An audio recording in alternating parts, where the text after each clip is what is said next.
মহানগৰীৰ নাৰাংগী স্থিত কাৰ্বি দেহাল ভাষা আৰু সাংস্কৃতিক প্ৰশিক্ষণ কেন্দ্ৰৰ চৌহদত 4 দিনীয়াকৈ আয়োজন কৰা হৈছে কাৰ্বি দেহাল কাৰ্চিনম উৎসৱ।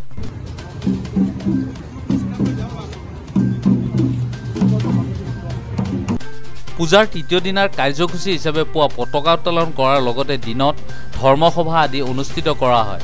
সন্ধিয়াৰ ভাগত বাংঠাই ঘৰৰ পৰা দেহাল থানলৈ আৰ নাম কিৱান লৈ অহাৰ পিছত পূজাৰ মূল মাংগলিক অনুষ্ঠানৰ লগতে বলি উসৰ্গা পূজা ভাগিও সম্পূৰ্ণ কৰা হয়। আমি দেহাল পূজাটো তাৰমানে প্ৰত্যেক বছৰেই কৰোঁ আৰু কোনোবা বছৰ কিবা অসুবিধা থাকিলে মানে সেইটো মানে হেৰি কৰোঁ আৰু তেতিয়া মানে নৈবদ্য হিচাপে কৰা যায় বলি বিধান নকৰাকৈ। কিন্তু এইবাৰ বলি বিধান হ'ব।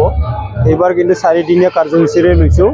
প্ৰথম দিনা আমি বেৰ কিলোট কৰিলোঁ, তাৰমানে গোটেই ৰাইজে শুদ্ধিকৰণ কৰিলোঁ। তাৰপিছত যোৱাকালি আমাৰ প্ৰথম মাংগলিক এটা মানে হেৰি কৰা হয়, শিৱক তেওঁক মানে অনুমোদন এটা লোৱা নিচিনা হয় আৰু সেইটো নৈবদ্য দিয়া হয়, তেতিয়া বলি বিধান নহয়। আজি কিন্তু বলি বিধান হ'ব দেৱীৰ নামত।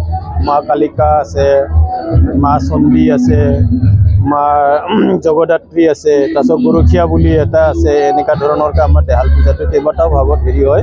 তাৰমানে ইয়াতে দেৱীৰ 10 অৱতাৰৰ ওপৰতে আচলতে পূজা পাঠবিলাক হয় আমাৰ ক'ব গ'লে, আৰু এইধৰণে আমি পূজাটো কৰোঁ।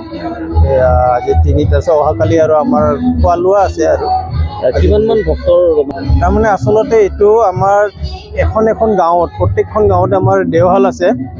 আৰু আমি এইটো আমাৰ গাঁও বুলি আমাৰ খেলটো হৈছে আমি বাওবস্তি আৰু এইখিনি অঘলি, এই দুটাই মূল খেল হ'লে আৰু তথাপি আমাৰ লগত পাথৰ পাৰিৰো কেইঘৰমান আছে, তাৰপিছত আৰু সাতগাঁৱৰ ফালে কেইঘৰমান আছে, আৰু আমাৰ ইয়াৰ পৰা উঠি যোৱা আমাৰ বীৰকুচিত কেইঘৰমান আছে। এনেকুৱা মিলি প্ৰায় 50-52 ঘৰমান মানুহ ইয়াতে তাৰমানে পৰিয়ালে তাৰমানে ইয়াত অংশগ্ৰহণ কৰিছে। ৰংগলৰ মংগলৰ কাৰণে আমি পূজাটো কৰি আছোঁ।